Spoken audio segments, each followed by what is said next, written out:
ఒక సదుద్దేశం, ఒక సదాశయం లేకుండా ఒకరు కన్యాకుమారి నుంచి కశ్మీర్ వరకు నడిచిన అది ఒక నిరర్ధకమైన నడకగా చరిత్రలో మిగిలిపోతుంది.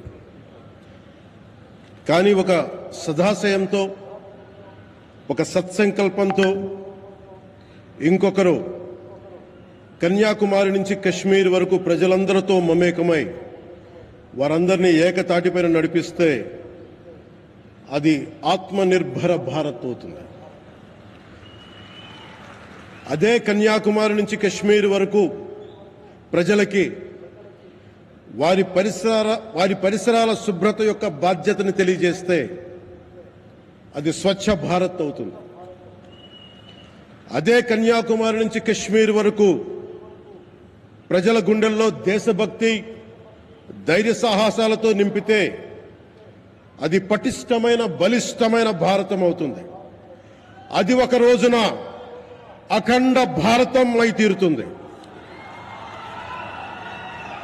ఒక బలమైన భారత్ కోసం, ఒక దృఢమైన దేశం కోసం, జగత్తంతా వసుదైక కుటుంబం అనే భావన కోసం 4.5 దశాబ్దాలుగా పరిశ్రమిస్తూ ఆ దారిలో ఎదుర్కొన్న ప్రతి పరాజయాన్ని, పడ్డ ప్రతి అవమానాన్ని నవ్వుతూ స్వీకరిస్తూ వాటినే విజయాలకి ఇంధనంగా వాడుకుంటూ దేశాన్ని అభివృద్ధి పథంలో నడిపిస్తూ భారతదేశాన్ని ప్రపంచంలోనే 3వ బలమైన ఆర్థిక వ్యవస్థగా తీర్చిదిద్దేలా నడిపిస్తున్న మన ప్రియతమ ప్రధాని, మన గౌరవ ప్రధాని శ్రీ నరేంద్ర మోదీ గారికి నా తరపున 5 కోట్ల మంది ఆంధ్రప్రదేశ్ ప్రజల తరపున నా హృదయపూర్వక నమస్కారాలు.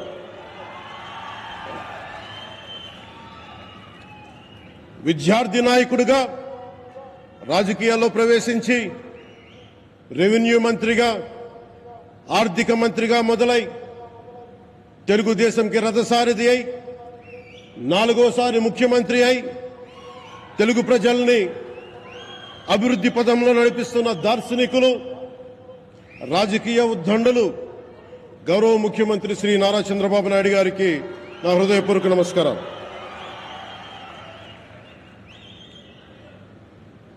తోటి మంత్రివర్గ సహచరులైన ప్రతి ఒక్కరికి, నారా లోకేష్ గారికి,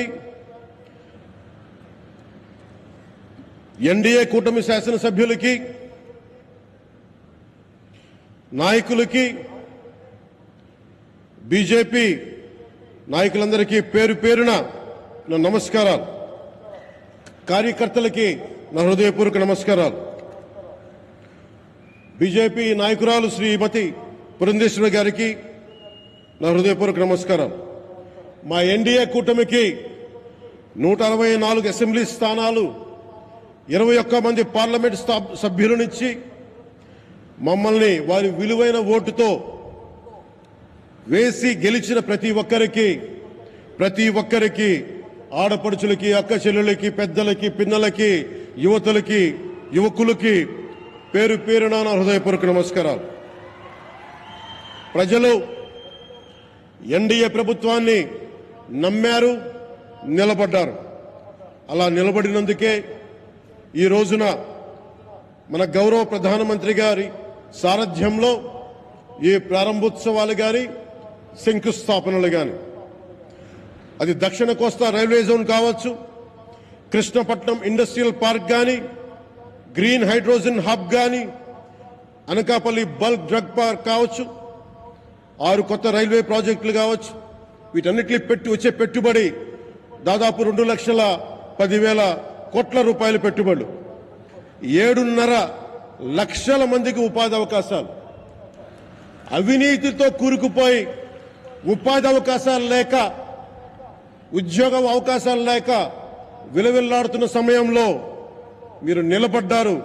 అందుకే ఈ రోజున ఈ 2 లక్షల పైచిలుకు పెట్టుబడితో 7.5 లక్షల ఉపాధి అవకాశాలు లభించి మనందరికీ ఇచ్చినందుకు మనస్ఫూర్తిగా ప్రధానమంత్రి శ్రీ నరేంద్ర మోదీ గారికి చేతులెత్తి నమస్కరిస్తున్నాం.